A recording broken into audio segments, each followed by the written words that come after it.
Ce mot détruit littéralement ton cerveau en moins d'une seconde et tu l'as dit au moins 3 fois aujourd'hui. Des chercheurs ont scanné des cerveaux en IRM pendant qu'on prononçait certains mots. Et là, il s'est passé un truc complètement flippant. Il y a un mot en particulier qui a un effet immédiat et qui active instantanément l'amygdale en plein milieu de ton cerveau. L'amygdale, c'est la partie du cerveau qui gère la peur et le stress. Donc, quand ça s'active, tout le corps à ce moment-là réagit et se met dans une forme de stress. Mais le pire, c'est pas ça.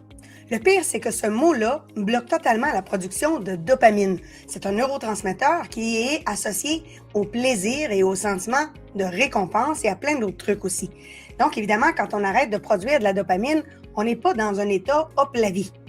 Ça veut dire que le cerveau se met en mode survie, en mode vigilance, et il le fait en 0,3 secondes chrono.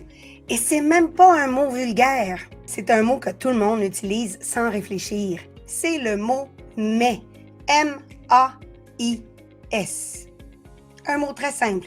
Mais à partir du moment où on prononce ce mot-là, le cerveau de notre interlocuteur et le nôtre effacent tout ce qui s'est dit avant ce mot-là.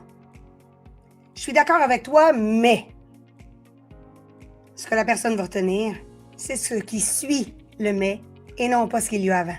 Alors, si tu as envie d'avoir de l'influence, non seulement sur les autres, mais aussi sur ton propre cerveau, utilise plutôt le mot « et ». Je suis d'accord avec toi et j'ai même envie d'aller un peu plus loin. Je ne l'ai jamais fait, j'ai jamais réussi à accomplir ça et j'ai envie d'essayer. J'ai envie d'atteindre cet objectif-là et de faire face à mes peurs par la même occasion. Au lieu de « j'ai envie d'atteindre cet objectif-là, mais j'ai tellement peur ».